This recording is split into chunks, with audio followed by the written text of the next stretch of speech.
So, this is part 5 of my series looking at glitches in Breath of the Wild. This game seems to be a bottomless pit of potential glitches. A lot of new tech has been found since the last video, but for this one, we'll be focusing on a number of neat movement glitches that we haven't looked at so far, concluding with that magical glitch I put in the title.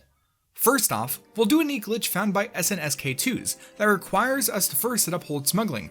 I covered that in part 1, but hold smuggling is where we hold an item while shoulder deep in water, drop a bomb, and explode it. Pausing on the third frame of the explosion and teleporting away causes Link to be holding an item in the menu despite not holding an item outside the menu.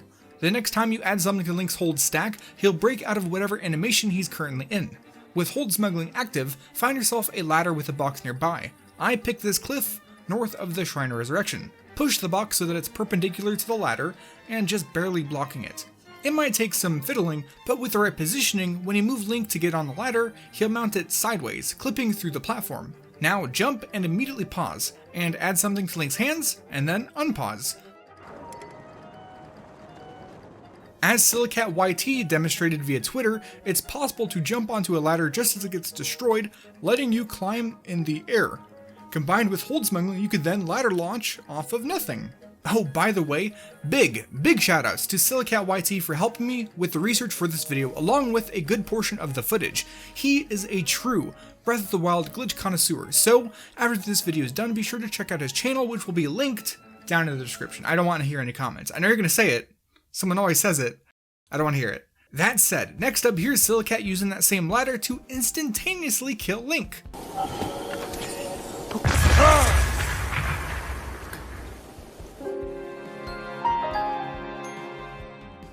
Awesome! If you're curious, getting onto the ladder just as it gets destroyed flings Link's position very high into the air, despite visually staying still. The game quickly corrects his positioning and applies the appropriate fall damage, which hurts a lot. Next up, let's look at horse launching. First, we'll need to have a save where we're atop a horse. With that ready, somewhere on the map we need to set up a stasis launch that will fling Link upwards. You could do this fairly easily by placing a box on a bomb, smacking it a bunch, and having the last damage come from underneath. As soon as the stasis finishes and Link begins to move upwards, reload that save where you're on a horse. If done correctly, the next time you go to jump off your horse, you'll instead get flung very high into the air. Now, not everything in the video is about flinging Link into the air, like for example, bomb bouncing. That lets you fling Link through the air. It's very different, trust me. To do this, you'll want to place a spherical bomb, backflip, and then parry 4 times, which gets you into the perfect position to place a square bomb. Then you shield jump and bounce twice to get some air, and enter bullet time by pulling at the bow. From there, you rotate Link around and land right in between the 2 bombs. If all went well, Link will get propelled sideways through the air. This is extremely useful for speedrunning shrines, as you can set it up basically anywhere. Another handy glitch found by the previously mentioned SNSK is wall jumping. Sure, you can't gain height with this, but through a series of well-timed inputs you can repeatedly jump against walls, which again is very handy in shrines. As for how it's done, you repeatedly perform fall damage cancels. Hold R, jump, and release R mid-air while swapping shields during the throwing animation.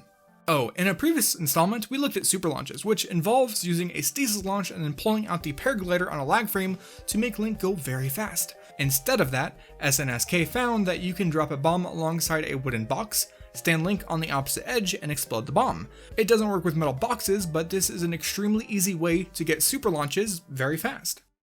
Now, I'm sure you're saying that this is cool and all, but when are we going to see the glitch that you promised in the title? Well, based on the fact that the moon theme from DuckTales is playing, that time is right after we set up the glitch. So the glitch starts down in the Farron region. It requires a horse which you can take out from the Highland stable or tame nearby, and at least 20 rupees. After retrieving my trusty steed Cookie, we traveled along the road to the east until we reached the mounted archery camp. It's here that we could find a man standing next to a tree who will let us pay him 20 rupees to play a mounted archery minigame. Go ahead and do that, but as soon as the minigame starts, turn around and gallop to the ridge up the slope from the wild horses. It's important to know that the minigame will end as soon as Link touches the ground or time runs out. At around 12 seconds or so, leap off your horse and glide down onto the wild horses, but don't actually tame it. The goal is to run out the clock while atop a bucking bronco.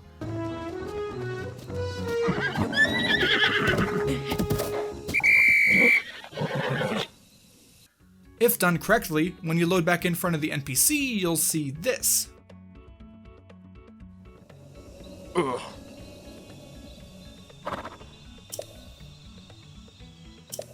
So yeah, Link is just sitting on a wild horse while floating up into the air. This will go on for as long as you want, until you either agree to retry the minigame or call it quits. Just keep in mind that if you let this go too long, the game will attempt to load another area, and that'll stop the glitch from working. In order to activate the moon jump glitch, we need to tell the man that we're in a hurry, which will let us go back to riding, but in this case, Link will be standing or floating on top of the wild horse. You can do some very goofy stuff here, like pulling your paraglider, which has Link flying all around, but when you're ready, open the map and teleport away.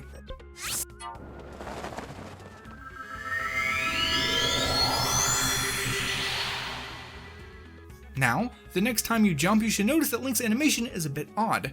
Congratulations! You can now moon jump. The reason this works is that teleporting away while standing on a horse puts Link into an odd game state where the game thinks he's always standing on the ground. That means that you can jump into the air infinitely. Also, since he's technically always standing on the ground, he will no longer take any fall damage. With these two things in mind, you can pretty much go wherever you want.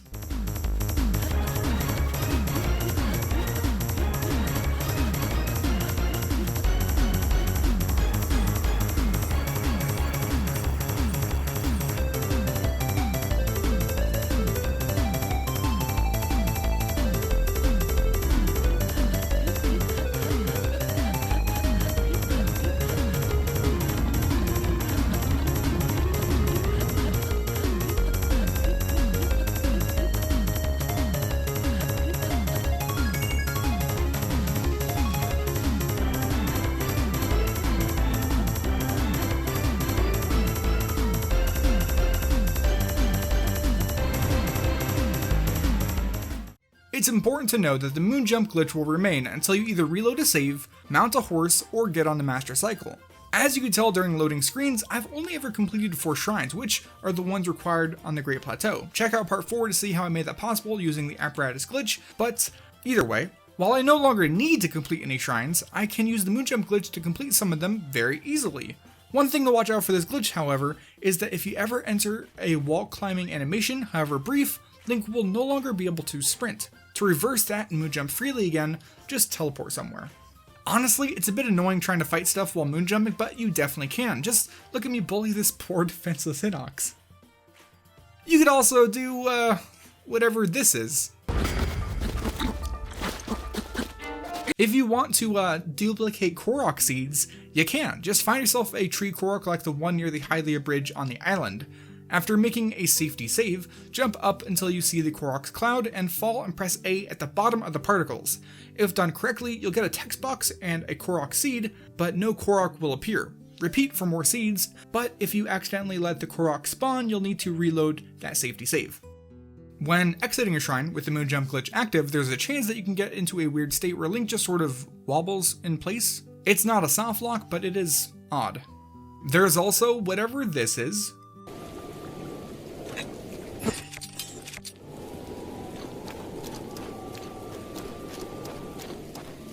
And if you're careful, you can get Link to swim on land, at least for a bit. Or even walk underwater. You can also get yourself into a falling state where Link is stuck in place in the falling animation. Using fall damage cancel, you can then sort of slide around and do more weird stuff. While in this fake grounded state, you can store cutscenes until later when you end the fake grounded state by walking, opening a chest, talking to an NPC, or even waiting at a campfire. This can lead to some very anticlimactic moments.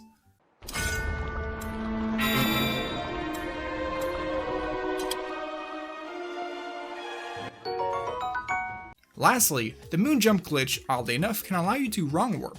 Here's how it's done. You'll want to have the moon jump glitch active and a travel medallion placed somewhere in the world. While in your wrong warp destination, teleport to the travel medallion.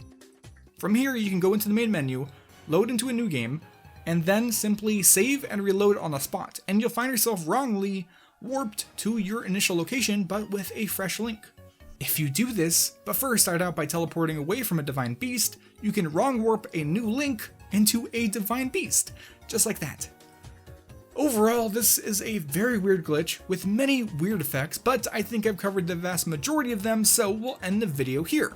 If you haven't already, be sure to check out the rest of the Breath of the Wild videos to hold you over until Part 6 eventually comes out.